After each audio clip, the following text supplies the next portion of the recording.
I'm really honored to be here with Ambassador William Burns, one of our nation's most illustrious diplomats, a legend, as stated by Secretary John Kerry. Gonna be very brief in the biographical intro, so we can get right into the questions. Amongst many other things, you've served as ambassador to Russia, Undersecretary of State for Political Affairs, the third-ranking position in the State Department, and Deputy Secretary of State. And now you serve as president of the Carnegie Institute for International Peace, Carnegie Endowment, for International Peace. Getting right to it, I wanted to start with Russia, a country that you have immense experience with over the years. How do you currently view the U.S.-Russia relation today, and how do you foresee a potential thawing? We won't use the word reset ever again, but a potential thawing or cooling or heating up of the relations, whoever the next president is? Well, first, it's very nice to be here with you, Nick, and with all of you. Starting with a nice dull subject, Russia. I think we're in for a continued difficult period in U.S.-Russian relations. U.S.-Russia relations since the end of the Cold War have always been a mix of competition and cooperation, but I think the balance in that mix has shifted steadily over recent years toward the more competitive and oftentimes the more adversarial, and I don't think that's going to change anytime soon. And I think that for a couple of reasons. First, it's easy to be dismissive sometimes, and you hear this in Washington about Russia as a declining power. And by some standards, Russia, certainly compared to the Soviet Union, is a declining power in terms of its demography, in terms of its stagnant economy today. But declining powers, as history shows, can be at least as disruptive as rising powers, especially when that declining power is combined with a sort of combustible mix of grievance and aggressiveness and insecurity and sometimes skill in exploiting opportunities that Vladimir Putin brings to the table. So Russia's going to be a considerable challenge for some time to come. Mitt Romney in 2012 said that Russia was the United States' largest geostrategic competitor, and was sort of was made fun of for saying that. And in the past few years, the relationship has really seemed to deteriorate. Do you think he was right about that then? Is he right about it now? I think the U.S.-China relationship, by almost anybody's calculation, is sort of, the single most significant bilateral relationship in the world today, and I think that's likely to continue to be the case for some time to come. But as I said before, Nick, I think it's a mistake to be dismissive of Russia, and it may be vulnerable in some respects in terms of a declining population, an economy that's both corrupt and way too dependent on hydrocarbons. But as Putin continues to demonstrate, it can still be a formidable competitor and a formidable player in lots of different parts of the world. That doesn't mean that we can't, for unsentimental reasons, on both of our parts, find places where we can work together. We did quite successfully with regard to the Iranian nuclear negotiations, but there are going to be lots of areas where there's going to be friction as well. And the only thing I'd add to that is that I think you have to keep in mind some structural changes as well. When I was last served in Russia, when I was ambassador there from 2005 to 2008 in Putin's second term, the old social contract between Putin and Russians was you stay out of politics, that's my business, and what I will do in return is ensure rising standards of living and rising economic growth rates. By the time Putin came back to the Kremlin, he never really left a position of influence. When he came back for his third term as president, that old social contract had begun to break down. The economy had begun to stagnate. So he had to create a new social contract, which was built around and continues to be built around a pretty nasty form of chauvinism, Russian nationalism, a suspicion of outsiders, particularly the United States, who in his eyes are determined to keep Russia down, to deny it its rightful place at the kind of high table of international players, and a suspicion that outside players, including the United States, are fomenting fifth columnists at home. I'm not trying to suggest that that's an accurate picture, but that's very much the perspective that Putin's tried to reinforce.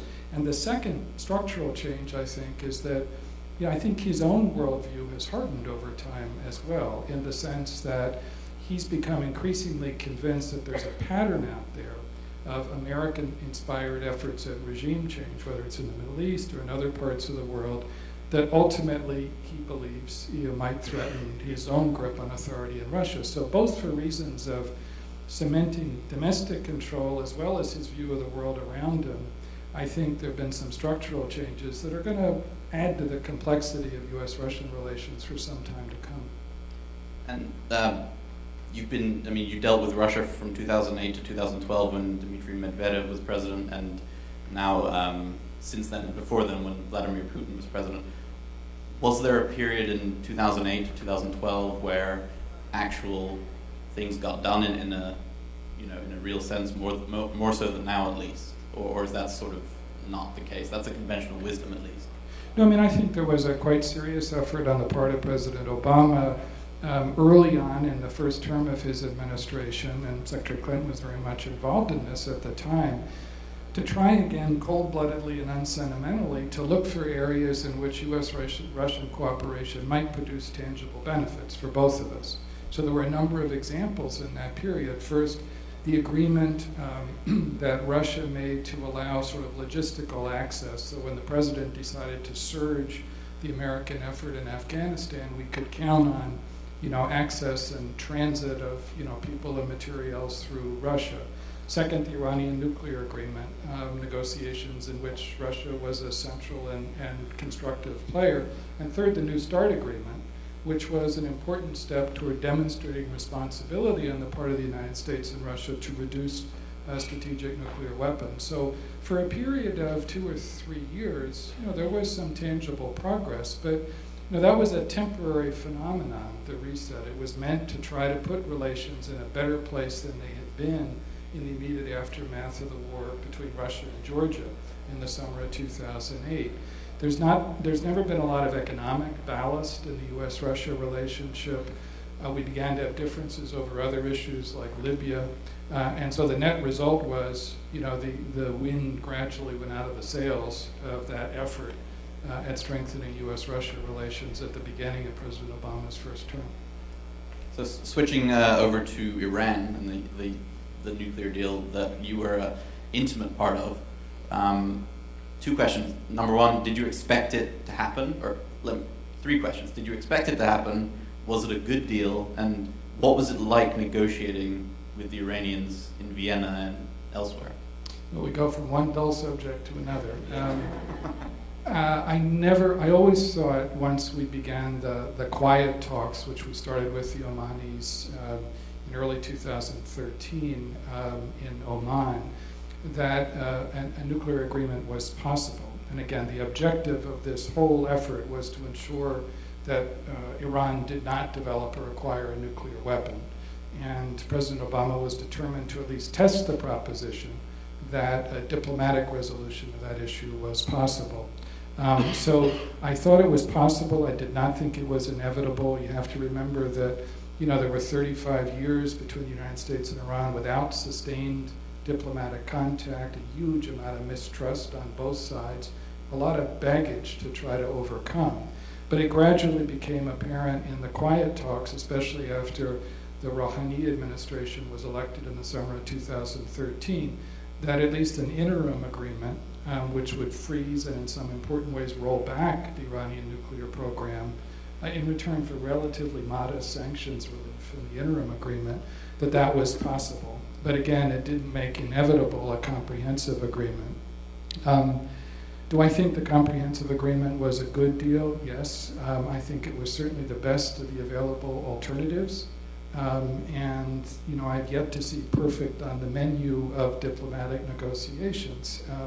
But I think it beat the alternatives. And I think President Obama and Secretary Kerry deserve a great deal of credit for their perseverance and determination, not only in working directly with the Iranians, but also in ensuring that the international coalition behind this effort stuck together. which is not a small thing when you consider some of the differences and crises, including between the United States and Russia, the Ukraine crisis in 2014, that could easily have derailed the effort to produce a comprehensive nuclear agreement. So not perfect, but I think it does ensure that Iran is not going to develop a nuclear weapon. It does impose, I think, significant long-term constraints on its civilian nuclear program. It does create a very intrusive set of verification and inspection measures, which is absolutely essential, because I've always thought if the Iranians were going to try to break out to develop a nuclear weapon, they're not going to do it at an open or declared facility. They'll try to do it from a covert facility, and those verification measures become absolutely essential to prevent that. So I think it's a step forward. I think if you look at the chaos in the Middle East today, almost from one end of it to the other, the Iranian nuclear agreement takes away, at least for the foreseeable future, one other layer of risk and danger that would have made that chaos, I think, that much greater a challenge and greater a danger for all of us. I'm always amazed in foreign policy and foreign affairs how people have difficulty ascertaining facts, right? So on the Iranian deal, it seems to be there's one group of people saying it will work and it will stop them from getting a nuclear weapon, and the people who are opposed say it will not work, it will actually help them. No one's saying we want Iran to have a nuclear weapon, they're just disagreeing on whether it'll work. But you're saying, in your opinion, it will work. Yeah, I think it will, and a large part of that, I mean, there are no guarantees, and so it's going to require the kind of day-to-day determination to hold the Iranians to their obligations under the agreement, the day-to-day determination to ensure that we're working closely with our international partners, the 5 permanent members of the Security Council, as well as Germany, who helped negotiate the agreement, because it's only with that intense kind of scrutiny and delivering on our end of the agreement that I think we're going to be able to sustain it. And if the agreement generally holds and both sides keep their promises, and how do you, I mean, in 5 years, will the US and Iran have full diplomatic relations? Will business ties be freed up, or will it take longer? Yeah, I'm, I guess, a long-term optimist about the potential of U.S.-Iranian relations, but a short-term realist. I mean, in all the negotiations with the Iranians, at least that I was engaged in, I never expected or assumed an overnight transformation in Iran's behavior in the Middle East, quite apart from the nuclear issue, where its actions threaten our interests, threaten the interests of our friends and partners in some significant ways to this day. I never expected any overnight transformation in U.S.-Iranian relations. What I did expect is that it would achieve its specific goal, which is preventing Iran from acquiring a nuclear weapon. So I think we're in for a very complicated and difficult relationship with Iran. I think one of the big challenges in this administration and whomever succeeds President Obama is going to be to embed implementation of the nuclear agreement in a wider strategy which tries to reassure our friends in the Middle East, which pushes back against Iranian actions that threaten our interests and the interests of our friends, whether it's in Lebanon, Syria, Iraq, Yemen, or other parts of the region. That's a lot easier said than done, but I think that wider strategy is going to be absolutely essential. And on we go to North Korea. This is the trifecta. Yeah. So we have a full session on North Korea that I'll be moderating, so we'll get into it in depth there. First of all, is it an issue you've had a lot of experience in dealing with over the years?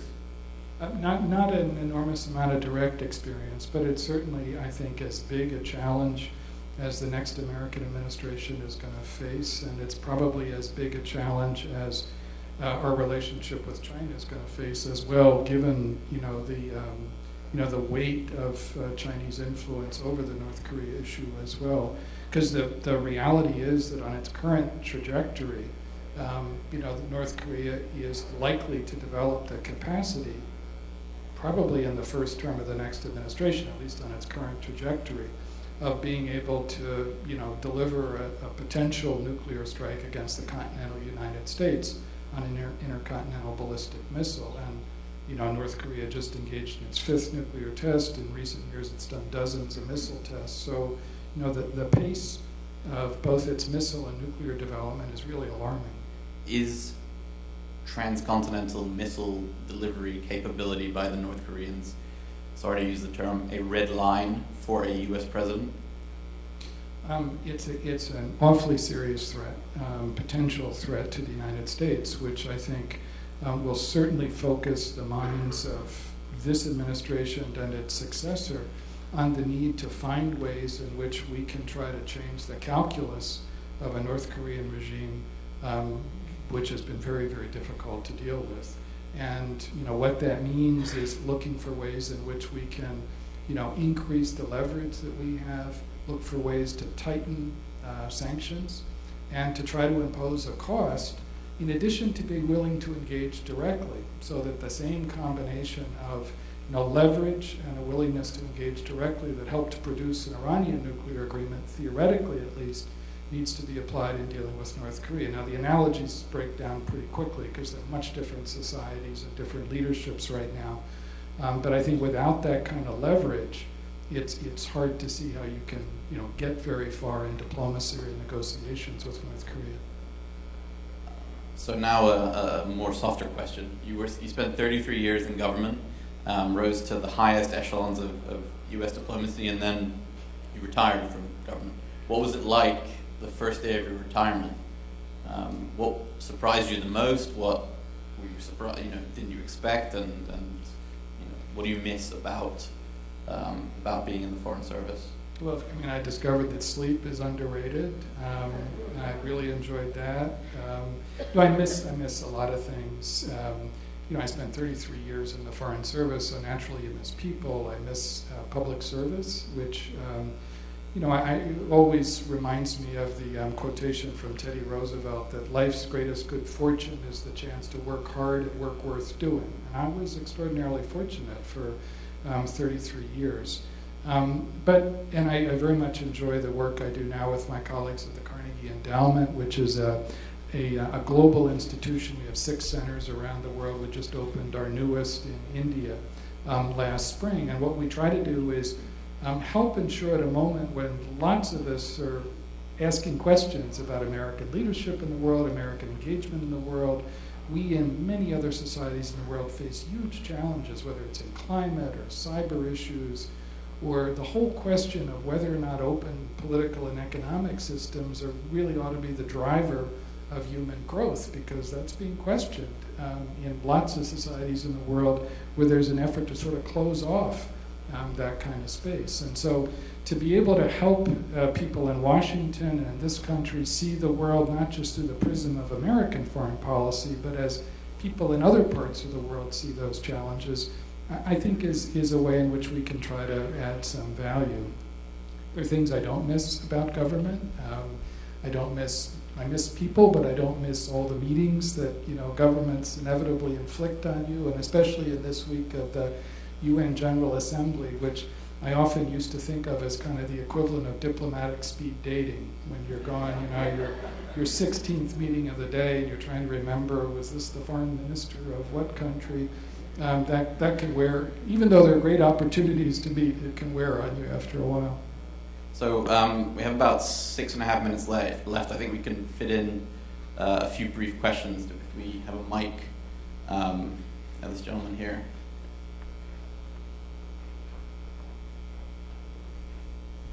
Yeah, my question's about what most people refer to as humanitarian intervention. How do you balance the knowledge that it can be difficult with sub-state actors that wind up oppressing small groups with the action that it takes to get the job done? In other words, there's a lot of resistance in the United States towards humanitarian intervention.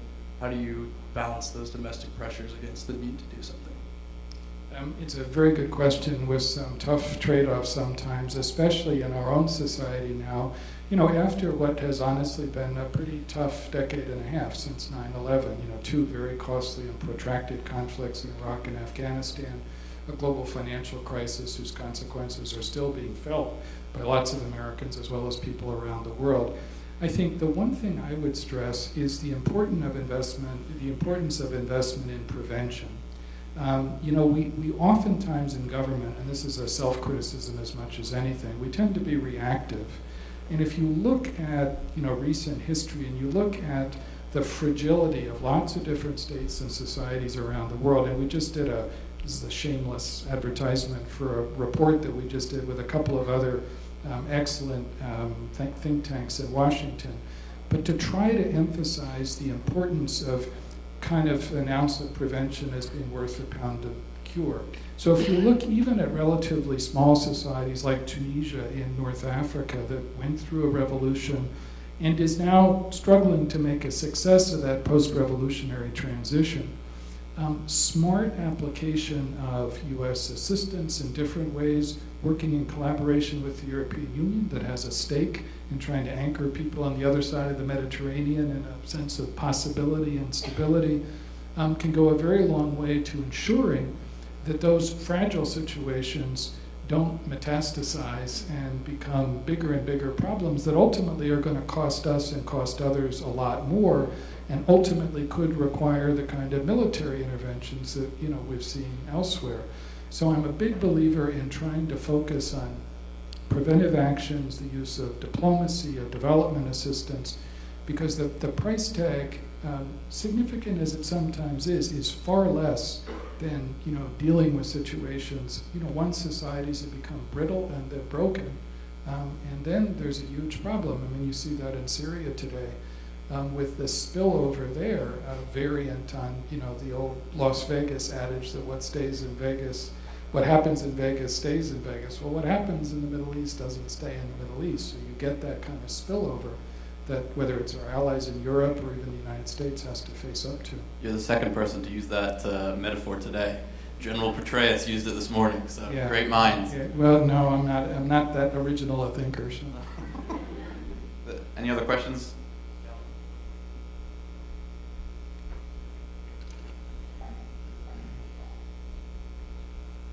Thank you. To go back to Iran for a moment, what do you see is sort of the longer-term role of Iran in the Middle East, specifically in relation to its diplomatic relations with Saudi Arabia and sort of the situation that happened in Yemen over the past couple of years?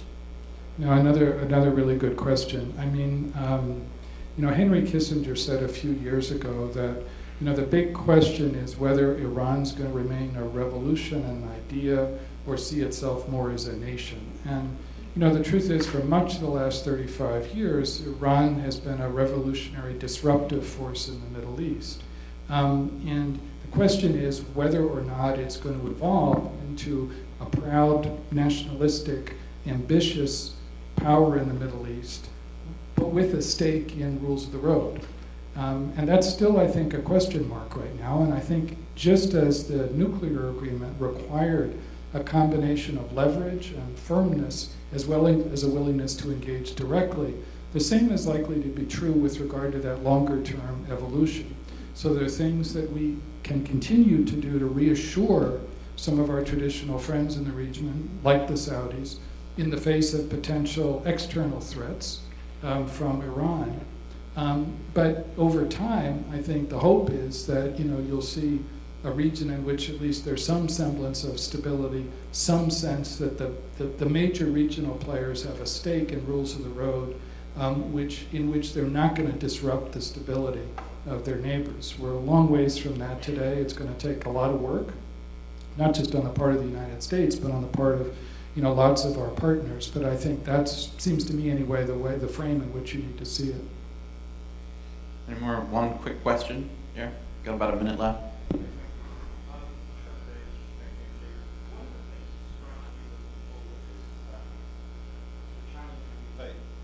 One of the things that strikes me looking forward is the challenge we face in Africa at the moment.